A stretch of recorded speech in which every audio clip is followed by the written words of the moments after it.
விஜய்க்கும் ரெட் ஜெயினுக்கும் ஏதோ ஒரு பிரச்சனை அப்படின்லாம் கேள்விப்பட்டோம். அது உண்மையா? அது என்ன பிரச்சனை? ரெட் ஜெயின் ஒன்று உருவாக்குனதே இந்த தமிழ் சினிமாவில் நடிகை விஜய் தான். விஜய் எல்லாம் ரெட் ஜெயின் வந்திருக்காது. குருவி தான் முதல் படம் ரெட் ஜெயினுக்கு. விஜய் நீ டேட்டு கூட நீங்க ரெட் ஜெயின் வந்திருக்காது. ரெட் ஜெயின் வரலன்னா சினிமா நல்லா இருந்துருவோம். கட்சி அந்த ரெட் ஜெயினை இப்போ விஜய் காலி பண்ணுறது பிளான் பண்றாங்க. அவங்க விஜய் வந்து இந்த வளர்ச்சி தான் அடைகிறாரு. இப்போ சிஎம் ஆகிற ரேஞ்சு வந்துட்டாரு. இப்போ சிஎம் ஆவார்னு நினைக்கிறீங்களா? கன்ஃபார்ம் ஆவார். அதெல்லாம் 120 சீட்டு அனாவசியமாக வரும். எம்ஜிஆர் அன்னைக்கு ஆட்சி அமைச்சாரு, ஜெயலலிதாவும் ஆட்சி அமைச்சு, விஜயகாந்தும் ஆட்சி அமைச்சது. இவரு இப்போ விஷயத்துல இருக்க அப்படி ஆட்சி அமைப்பாரு. சொல்ற விஷயம் நடக்குதா அப்படிங்கிறத பார்க்கலாம். விஜய் வந்து ஒவ்வொரு விஷயத்துக்கு ரிஸ்க் எடுப்பாருங்க. ரிஸ்க் எடுத்தா அதை சக்சஸ் பண்ண விட மாட்டாரு. நானே மிகப்பெரிய பாதிப்பு வந்து விஜயனால பாதிக்கப்பட்டிருக்கேன். நீங்கன்னா எப்படி சொல்றீங்க? டிவி ரிலீஸ் பண்ணி தரேன்னு சொல்லி கடமை படத்தை வாங்கி வச்சு ரெட் 3-4 மாசம் உட்கார வச்சு என் படத்தை வெளியே அனுப்பிட்டாங்க. விக்ரம் படம் ரிலீஸ் பண்ண ரெடி ஆகி போச்சு. அந்த அழுத்தம் தேவையில்லாத அந்த டேட்டுக்கு நான் வந்து இக்கரா சொல்ல போய் மாட்டி நானே ஓன் ரிஸ்க் பண்ணி பெரிய லாஸ் ஆகிட்டேன். அடுத்து நம்ம மோகன்ஜி ஒரு படம் பண்ணா அப்படி திரௌபதி 2 பண்ணாங்க. ரிலீஸுக்கு 2 நாள் பிஃபோர் இல்லை நான் எங்கெல்லாம் பண்ண முடியல, நீங்க ரிலீஸ் பண்ணி சொல்லி தேவையில்லாம் மோகன்ஜி வெளியே கொடுத்து மாட்டினா அப்படி பெரிய வாஷ் விட்டது. அடுத்தது நிறைய குற்றச்சாட்டுகளை வைக்கிறீங்க. ஆனா இப்ப தயாரிப்பாளர் சங்கம்னு ஒரு இருக்குல்ல, சங்கம் வந்து யாரும் முறையீடு இல்லையா? சங்கம் அவங்க கண்ட்ரோல தான் இருக்குது. இப்பதான் சங்கம் மாற்றம் வந்துருது. இந்த 5 வருஷம் தானே சொல்றீங்க. இதுக்கு முன்னாடி 10 வருஷம் அதிமுக தானே ஆட்சியில இருந்தாங்க. ஓகோ இருந்தது. அப்பெல்லாம் அப்ப நல்லா இருந்தது. அப்ப சினிமா ஓகோ இருந்தது. எல்லாருமே படம் எடுத்தாங்க, எல்லாருமே வந்தாங்க. இவங்க வந்ததை பார்த்தா சினிமா சீரழிஞ்ச காரணமே சன் டிவியும் இவங்களும் வந்து எப்போ ப்ரொடக்ஷன் ஆரம்பிச்சாங்களோ அன்னைக்கு நடிகர்களுக்கு சம்பளத்தை அள்ளி கொடுக்க ஆரம்பிச்சாங்க, இயக்குநர்கள் சம்பளத்தை அள்ளி கொடுக்க ஆரம்பிச்சாங்க. யாரு கேட்டா 20 கோடி 30 கோடி 40 கோடி 50 கோடி சம்பளம் கேட்டா எங்க இருக்க முடியும்? சன் டிவியும் விஜய்னால இந்த சினிமா இப்போ ஒளிஞ்ச காரணம் 2 பேர் தான். திமுக வந்து நல்லா போச்சு, சினிமா அழிஞ்சு போச்சு. இந்த ஆட்சி மாற்றம் வந்தால் மட்டும்தான்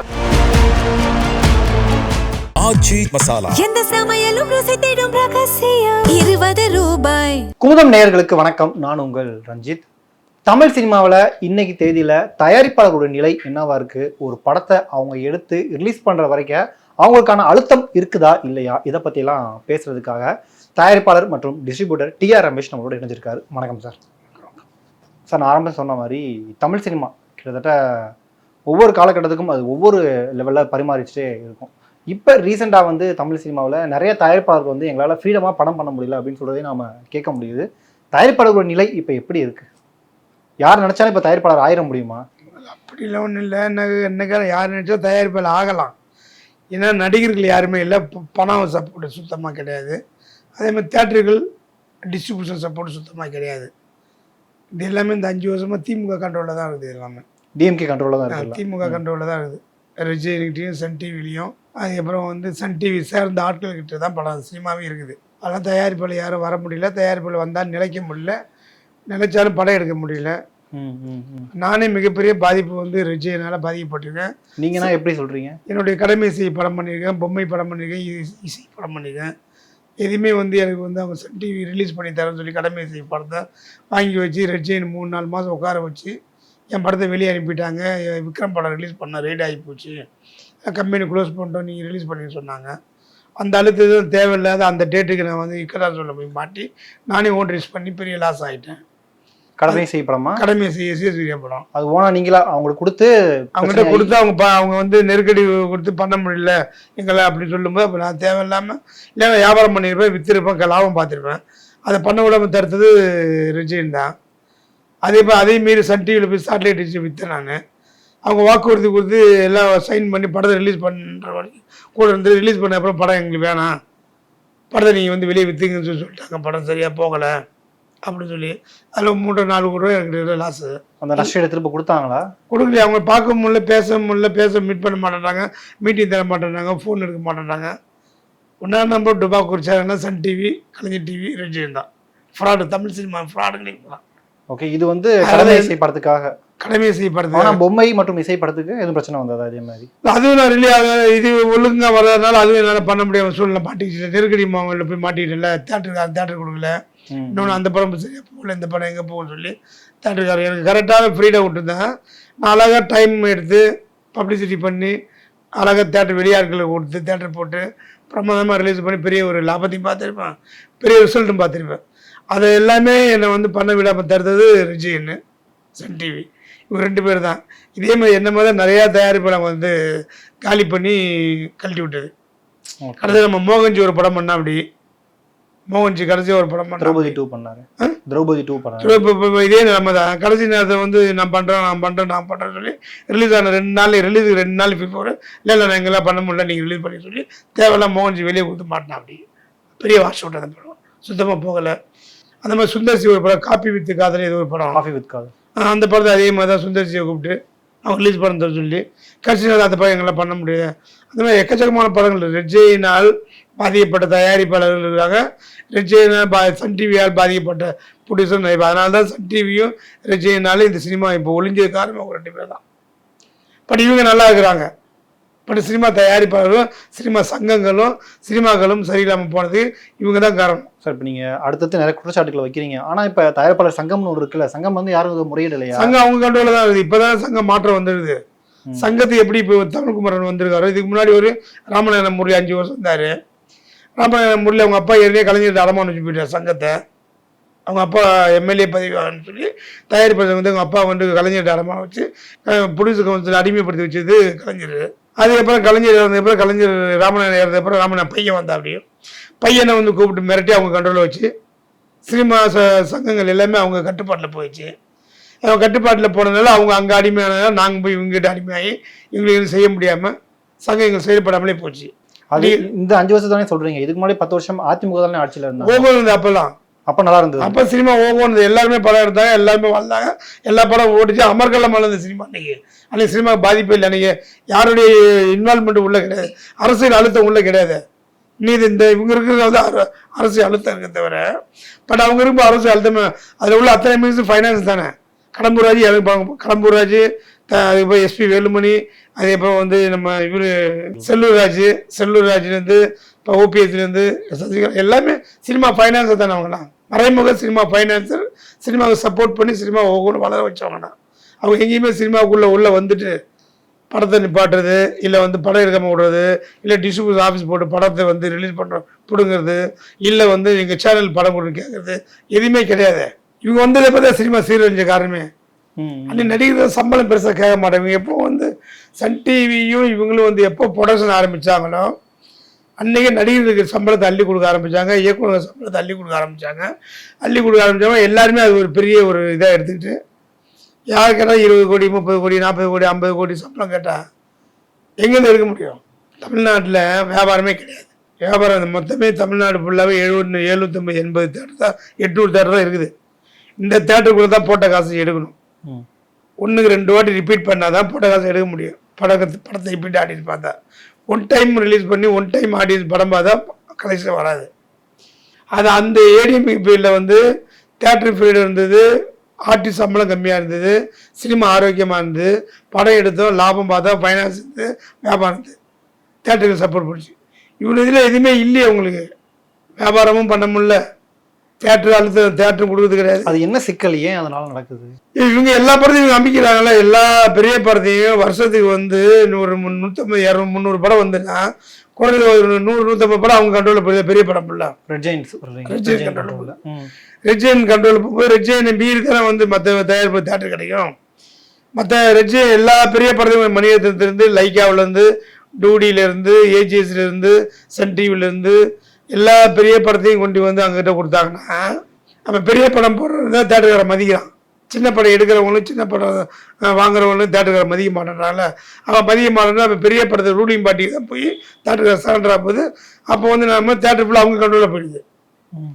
அவங்க கண்ட்ரோலில் போகும்போது எங்களை சின்ன ஆளுங்களாம் படம் எடுக்க முடியல, படம் எடுத்து ரிலீஸ் பண்ண முடியல. அது ஃபைனான்ஸ் சப்போர்ட் இல்லை, தேட்டர் சப்போர்ட் இல்லை, டிஸ்ட்ரிபியூஷன் சப்போர்ட் இல்லை. ஸோ படத்தை வாங்குறது, தேட்டர் நிர்ணயிக்கிறது எல்லாருமே அவங்களுடைய கண்ட்ரோலில் தான். ஆமாம்மா, எல்லாமே ரெஜியன் கண்ட்ரோல். ஓகே, ஏன் இதை எதிர்த்து யாருமே குரல் கொடுக்க மாட்டாங்கன்றதானே கேள்வியாக இருக்குது. குரல் ரூலிங் பார்ட்டியாக இருக்கிறாங்களே. ரூலிங் பார்ட்டியில் வந்து நம்ம தேட்டருக்கார வந்து இப்போது நான் வந்து கலைஞர் கதை வாசனம் எழுதும்போது நான் ஒரு 10 படம் சென்னை வந்து தேட்டர் எடுத்திருக்கேன். சிட்டியை பொறுத்தவரை ஒன்றுமே பண்ண முடியாது. எந்த ஆட்சி வந்தாலும் சிட்டியில் வந்து ஒன்றுமே பண்ண முடியாது. ஏன்னா சிட்டி எல்லாமே ஒன்று செட்டியார் கையில் இருக்கும், இல்லை நாடா கையில் இருக்கும். இவங்க ரெண்டு பேருமே வந்து தேட்டரோட ரூல்ஸ் அண்ட் டேர்ம்ஸ் எல்லாமே வந்து கரெக்டாக ஆர்டராக ஃப்ரேம் போட்டு வெளியே மாட்டிடுவாங்க. அதனால் அவனை மிரட்ட முடியாது. ஆனால் மப்சல் ஃபுல்லாகவே செங்கல்பட்டு, நார்த்து, சவுத்து, மதுரை, திருச்சி, சேலம், கோயம்புத்தூர், அதே போல் வந்து உங்களுக்கு வந்து திருங்காசேரி, இது எல்லாமே வந்து அவங்க ஒரு ரெய்டு விட்டால் பயந்துறாங்கள, டாக்ஸி டிபார்ட்மெண்ட்டை விட்டா, கார்பரேஷன் விட்டா. ஆனால் தேட்டர் பயந்துனா அப்போ ரெஜின் வந்து அவங்களுக்கு இம்பார்ட்டன்ட் கொடுப்போம், அவங்க படம் வரும்போது இம்பார்ட்டன்ட் கொடுப்போம், அவங்க படம் எல்லாம் வெளிப்படத்தை போடலான்றாங்க. நாங்கள்லாம் படம் வாங்கினா தேட்டரில் போடும்போது என்னென்னா பர்சன்டேஜ் கேட்போம், அட்வான்ஸ் கேட்போம், எம்ஜி கேட்போம். அதனால் தேட்டருக்காரன் வந்து எங்கிட்ட யோசிப்போம். ஆனால் அவங்க எது மேலே வச்சு சும்மா கொடுத்துட்றாங்க. ஓகே, அவ்வளோ இப்போ நிறுவனம் சும்மா கொடுக்கும்போது இப்போ தேட்டருக்காரன் அவங்கள தான் மதிக்கிறாங்க. ஏன் சும்மா கொடுக்குறாங்கன்னா அவங்க வந்து ப்ரொடியூசர் வந்து மிரட்டி அவனுக்கு படத்தை வாங்கி ரிலீஸ் பண்ணுறாங்க. நீ கூடிய நாங்கள் ரிலீஸ் பண்ணுறோம் அப்படின்னு. இப்போ இல்லை அவங்ககிட்ட நம்ம கொடுத்தா அவங்க டேம்ஸ் அவங்க என்னென்ன 1 ஷோ 2 ஷோ 50% என்ன டேம்ஸ் கேட்டாலும் அவங்க கேட்டால் அவங்க கொடுத்துறாங்க. இன்னொன்று அவங்களும் வந்து என்னென்னா தேட்டருக்காரர் ரெஜின் படமாக மரியாதை தரோம். இப்போ நமக்கு அட்வான்ஸு எம்ஜி டிஸ்ட்ரிபியூஷன் கிடையாது, எம்ஜி கிடையாது தேட்டரில். அப்போ நம்ம அவங்க படம் வரலன்னா உங்கள் படத்தை போடுறோம். ரெஜின் படம் வந்தால் அவங்கள இம்பார்ட்டன்ட், அவங்க படம் வராத பட்சத்து உங்களுக்கு தான் இம்பார்ட்டன்றாங்க. அப்போ பெரிய படம் பிள்ளை அங்கே போகும்போது சின்ன படம் எப்படி தான் மதிப்பாங்க. இதுக்கு முன்னணி நடிகர்களும் யாருமே குரல் கொடுக்கலையா? நடிகர்லாம் குரல் கொடுக்க மாட்டாங்க. நடிகை எவனுக்குமே குரல் கொடுக்க மாட்டான், எப்போதுமே குரல் கொடுக்க மாட்டான். இவனுமே அவன் ஒன்றா காப்பாற்றியே பயம். சினிமாவில் அவன் ஒன்றா காப்பாற்றியே அவனும் பயம் இருக்கும்போது அவனு எப்படி குரல் கொடுப்பாங்க? இப்போ ஜனநாயக படம் ரிலீஸ் ஆகலை, சென்சாரில் அவ்வளோ ப்ராப்ளம். எந்த நடிகையும் குரல் கொடுத்தான்? சென்சாருக்கு போர்டு ஏற்றோ, இல்லை மத்திய அரசு ஏற்றோ, இல்லை மாநில அரசு ஏற்றோ. சிம்பு, ரவிமோகன்லாம் குரல் கொடுத்துருந்தாங்க. ரவிமோகன், சிம்பெல்லாம் இப்போ குழந்தைங்க, அவங்களுக்கு என்னென்னா தெரியும், அவங்கெல்லாம் இதோ ஒரு ட்விட்டர் போட்டு போயிட்டாங்க. தவிர வந்து சினிமாவை வந்து ஒட்டுமொத்த ஆட்கள் அந்த போர்டை எதுக்கணும். ரஜினி, கமல், சிவகார்த்திகேயன், சிம்பு, தனுஷ், ஒட்டுமொத்த இண்டஸ்ட்ரி வந்து ஒருத்தர் எதுக்கும்போது தான் பயம் வரும். ஆனால் யாரும் இன்னைக்கு வந்து லீக் ஆகி போச்சுன்னு சொல்லி எல்லாருமே போடுறாங்க. லீக் ஆனப்ப நீ போட்டு என்ன பிரயோஜனம்? படம் பார்த்தது வந்துச்சு, லீக் ஆனது ஆகிப்போச்சு, இதான் நிற்க போகுதா? ஒன்றும் கிடையாது. அன்றைக்கி சென்சார் போர்டு தடை போட்டாங்களே, மத்திய அரசு மாநிலம் தடை போட்டாங்களே, இது வந்து தொழில் சம்மந்தப்பட்டது, சினிமா சம்மந்தம், இதையே தடுக்கிறீங்க, அரசியல் வேறு சினிமா வேறு, இதை ஃப்ரீ பண்ணி கொடுங்க, காலங்காலமாக இது உள்ளதானே. அப்படி யாருமே அப்போ குரல் கொடுக்கல. அப்போ எல்லாமே தான் கவர்மெண்ட்டு தான் பயந்தாங்க. கவர்மெண்ட் பேரே யாரும் குரல் கொடுக்கல. நீ கவர்மெண்ட் மாற்றம் வர்றது தெரிஞ்சதுனால வந்து இப்போ குரல் கொடுக்குறாங்க. இப்போ குரல் கொடுத்து என்ன படம் வந்தது தான் லீக்கார தானே. அப்போ இப்போ என்ன குரல் கொடுத்து என்ன பிரயோஜனம்? இப்போ குரல் கொடுத்து அப்போ எங்கே சினிமா ஒற்றுமையாக இருக்குது? சினிமாவில் எங்கே ஒற்றுமையாக இருக்காங்க? ஆர்டிஸ்ட் யாரும் கிடையாது. ஏன்னா விஜயகாந்த் சினிமாவில் இருக்கும்போது, தலைவர் ஆகும்போது அன்றைக்கி சினிமா ஒற்றுமையாக இருந்து. அதுமாதிரி கேஆர்ஜி, எஸ்சிஎஸ்சி, தானு இவங்களாம் தயாரிப்பாளர் சங்கத்தில் தலைவராக இருக்கும்போது அன்றைக்கி சினிமா ஒற்றுமையாக இருந்து. எப்போ இந்த ராமநாயகன் ஒரு ஆள் வந்தாலும் சினிமாவுக்குள்ளே சினிமா நாசமாக போச்சு. திமுக ஆல்ரெடி ஆரம்பித்தா திமுக வந்து நல்லா போச்சு, சினிமா அழிஞ்சு போச்சு. அதுக்கப்புறம் பையன் வந்தான், சினிமா டோட்டலாக அடமானம் வச்சுட்டான், அவனும் இப்போ ஒன்றும் இல்லாமல் போயிட்டான். இப்போ சினிமா ஒன்றும் இல்லாமல் போயிட்டு இந்த ஆட்சி மாற்றம் வந்தால் மட்டும்தான் சினிமா அமர்க்கலமாக ஒரு ஆரோக்கியமாக இருக்கும். சார், நடுவில் ஆனால் விஜய்க்கும் ரெட் ஜெயினுக்கும் ஏதோ ஒரு பிரச்சனை அப்படின்லாம் கேள்விப்பட்டோம். அது உண்மையா? அது என்ன பிரச்சனை? ஆமாம், விஜய் வந்து குருவி படம் பண்ணார். ஆமாம், படம் பெருசாக போகலை. அதே போய் எவ்வளோ வாட்டி வந்து அவங்க வந்து விஜய்கிட்ட டேட்டு கேட்டாங்க, விஜய் வந்து பார்க்கணுன்னு சொன்னாங்க. விஜய் மீட்டிங் கொடுக்கல, மீட் பண்ண முடியல. அதனால் வந்து நீ ரெஜ்ஜெயின்னு ஒன்று உருவாக்குனதே இந்த தமிழ் சினிமாவில் நடிகை விஜய் தான். விஜயெல்லாம் ரெஜ்ஜெயினே வந்திருக்காது. ஆனால் எஸ்எஸ்ஜியோட கூட நான் இருக்கும்போது நீ செல்வமூர்த்தின்னு ஒருத்தர், அவர் தான் வந்து எஸ்எஸ்ஜியோட டேட்டு கேட்டார். நீ வந்து விஜய் வச்சு படம் பண்ணணும், விஜய் டேட் நான் வாங்கிடணும், நீ பண்ணு. எஸ்எஸ்ஜி பண்ண மாட்டேன்ட்டார். எல்லா டேரக்டருமே போனாங்க, யாருமே வரல. வேறு வழியாமல் தரணி பண்ணான். அப்படி தரணி பண்ணார். குருவி தான் முதல் படம் ரெஜ்ஜெயினுக்கு. அது விஜய் நீ டேட்டு கொடுத்தா நீங்கள் ரெஜ்ஜெயின் வந்திருக்காது. ரெஜ்ஜெயினுக்கு வரலன்னா சினிமா நல்லா இருந்திருக்கும். ஸோ அதை உருவாக்குனது விஜய். கட்சி அந்த ரெஜ்ஜெயினை இப்போ விஜய் காலி பண்ணுறது பிளான் பண்ணுறாங்க. நீ ரெஜ்ஜெயினை காணாப்போ தான் போகுது இந்த எலெக்ஷனோட. அதேமாரி சன் டிவி வந்து விஜய்கிட்ட எவ்வளோ படங்கள் வாங்கினாங்க. விஜய் டேட்டு வாங்குறதுக்காக விஜய்கிட்ட விஜய் படம் சுறா வாங்கினாங்க, வேட்டைக்காரன் வாங்கினாங்க. ஒரு 10 படம் விஜய் படத்தை வாங்கி ரிலீஸ் பண்ணாங்க. ஒரு படம் கூட ஓடலை. நல்லா ரிலீஸில் ஃபுல்லாக எடிட் பண்ணி தூக்கிடுது விஜய் காலி பண்ணுறதுக்காக. சரி, அப்போ தான் படம் பண்ணுறது டேட்டு கிடையாது. அப்போ டேட்டு கொடுத்து படம் எப்போ அவன் எடுத்த படம் ஓடல. விஜய் வச்சு எடுத்த படம். ரெஜ்ஜெயினுக்கு விஜய் ராசி இல்லை, விஜய் ராசியானால்தான். இவங்க 2 பேர் விஜய்க்கு ராசி இல்லாத ஆளுங்க. ரெஜ்ஜெயினும் சன் டிவி விஜய்க்கு ராசி இல்லாத ஆட்கள். விஜய் எல்லாத்துக்கும் ராசியான ஆள் தான். ஆனால் விஜய்க்கு ராசி இல்லாத ஆள் இவங்க 2 பேருக்கும் விஜய் ராசி கிடையாது. அதெல்லாம் வந்து படம் பண்ணாங்க. அதான் அதுவும் வாஷ் அவுட் தான். அதுவும் இல்லை. அதுக்கு முன்னாடி தர்பார் எதுவும் ஒன்று பண்ணாமல் போடுது, அதுவும் பெருசாக போகலை. விஜய் படம் தர்பார், ரஜினி படம் தர்பார், இன்னொரு படம் பண்ணாங்க சர்க்காரும் பண்ணாங்க, அதுவும் பெருசாக போகலை. லைக்கா கத்தி பண்ணாங்க, சூப்பர் ஹிட்டு. துப்பாக்கி பண்ணாங்க, தானு பண்ணார். துப்பாக்கி தெரியல மன ஹிட்டு, ஜில்லா ஹிட்டு, தலைவா பேசப்பட்ட படம். இப்போ சன் டிவியில் பண்ண படம் எதுவுமே பேசப்படலையே. இப்போ சன் டிவி வந்து விஜய் மேலே ஒரு இதுதான் இருக்குது, ரஜினிக்கு விஜய் மேலே ஒரு கான்ட்ரவர்சி ஆகுது. அதான் விஜய் இவங்க 2 பேரும் மதிக்கிறதுனால விஜய் அமுக்கிறதுக்கு உண்டான வேலைலாம் பார்க்குறாங்க. இப்போ அமுக்க விஜய் வந்து இந்த வளர்ச்சி தான் அடைகிறாரு.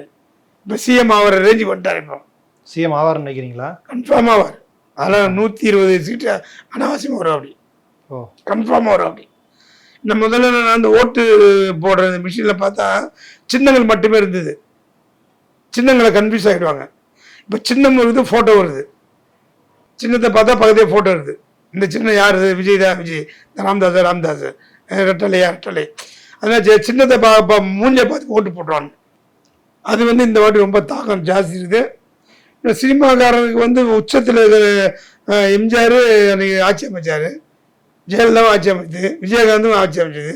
இவர் இப்போ உச்சத்தில் இருக்க அப்படி ஆட்சி அமைப்பார். ஸோ அதெல்லாம் வந்து வந்துடுவார். அதெல்லாம் வந்து அரசியலுக்கு வர சரியான தருணம், சரியான அவர் வந்து இந்த குரூப்பை காலி பண்ணி விட்டால் தான் சினிமாவும் நல்லாயிருக்கும், நாடு நல்லாயிருக்கும், மக்கள் நல்லா இருப்பாங்க. சரி, நீங்கள் சொல்கிற விஷயம்லாம் நடக்குதா அப்படிங்கிறத நான் பார்க்கலாம். அதெல்லாம் நடக்குது. அதிகமாக அதெல்லாம் விஜய் வந்து ஒவ்வொரு விஷயத்துக்கு ரிஸ்க் எடுப்பாருங்க. ரிஸ்க் எடுத்தால் அதை சக்ஸஸ் பண்ண விட மாட்டாருங்க. அதுக்காக நிற்பாருங்க அவர். புரியல? அலையாக போகுது கூட்டம். எங்கே போய் பார்த்தாலும் இந்த நீங்கள் கேட்குறவங்க வந்துருக்குறாங்க கூட்டம். அம்பத்தூர் போயிருக்காரு கூட்டம், குளத்தூர் போயிருக்காரு. அவ்வளோ பெரிய அது ஒரு நடிகனை பார்க்க வர கூட்டம் தானே சொல்கிறாங்க எல்லாருமே. நடிகனை தான் சென்னையில் போனால் பார்க்கலாம். சென்னையில் நடிகனை அவங்க புதுசாக பாருங்க. அங்கங்கே ஷூட்டிங் சென்னையில் தான் பண்ணிட்டு இருக்கோம். சென்னையில் பார்க்கும்போது அங்கங்கே கூட்டம் போய் பார்க்க தான் போகுது. அப்போல்லாம் கூட்டம் இப்போ அரசியல் எலெக்ஷன் டைமில் மட்டும் கூட்டம் போகணும். அந்த கூட்டம் கொடுத்தது எல்லாமே குழந்தைங்களா குழந்தைன்னு கூப்பிட்றாங்க. 20 பையனும் கூப்பிட்றான், 60 பையனும் கூப்பிட்றான், 90 கிழவனும் பார்க்குறான், 10 வயசு குழந்தையும் பார்க்குது. இப்போ 18 வயசு ஓட்டு எலெக்ஷன் வந்துச்சு எல்லாத்துக்கும். இப்படிதான் 3 கோடி மக்கள் வந்து நீங்கள் ஓட்டு இந்த வருஷம் இன்க்ரீஸ் ஆகிருக்கு. இவங்க எல்லாமே விஜய் மேலே தான் அதிருப்தி ஆகாங்க. இளைஞர்கள் எல்லாமே வரவேற்குது. இப்போ பவன் கல்யாண் நார்த்தில் வரவேற்கு, இதில் ஆந்திராவில் பவன் கல்யாண் நடிச்சுக்கின்னு சிஎம் துணை சிஎம் வந்து நடிக்கிறார்ல. இல்லை, இவர் மீது வைக்கப்படுகிற விமர்சனமும் பவன் கல்யாணம் அப்படியே காப்பி பண்ணுறாரு. இவர் காப்பி அடிக்கிறாரு. விஜய் பவன் கல்யாண் பண்ண மாதிரி எல்லா விஷயம் பண்ணி வர பார்க்குறாரு. பவன் கல்யாண் மகேஷ் படத்தை பண்ணிதாங்க விஜய் பெரியாளானார். அப்போ வந்து காப்பியில் ஒன்றும் கிடையாது. நடைமுறையில் உள்ள விஷயத்தை வந்து ஃபாலோ பண்ணுறது. இப்போ நீங்கள் ஒரு கரெக்டான ஒரு ரூட்டில் நீங்கள் போயிங்கன்னா உங்களை நான் ஃபாலோ பண்ணால் தப்பு இருக்குது. ஓகே, கரெக்டான ரூட்டில் நீங்கள் போகிறீங்கன்னா அவங்கள நான் ஃபாலோ பண்ணால் தப்பு இருக்குது. நீ தப்பான ரூட்டில் போய் அந்த தப்பான ரூட்டில் இருந்தால் தான் தப்புன்னு சொல்லலாம். பவன் கல்யாண் படத்தை வாங்கி தான் இவர் ரீமேக் பண்ணியிருக்காரு. மகேஷ் படத்தை வாங்கி தான் ரீமேக் பண்ணியிருக்காரு. அதுதான் இவர் சக்ஸஸ் பண்ணி பெரிய அளவு கொண்டு வந்திருக்கு. அதே இப்போ அரசியல் நுணுக்கத்திலையும் வந்து அவர் கரெக்டாக ஒரு ரூட்டை எடுத்து போயிட்டு இருக்காரு.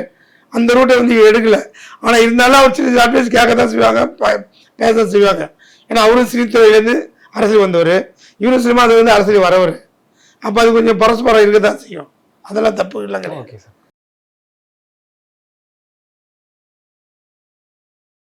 ஆச்சி மசாலா. எந்த சமையலும் ருசி தேடும் ரகசியம் 20 ரூபாய்.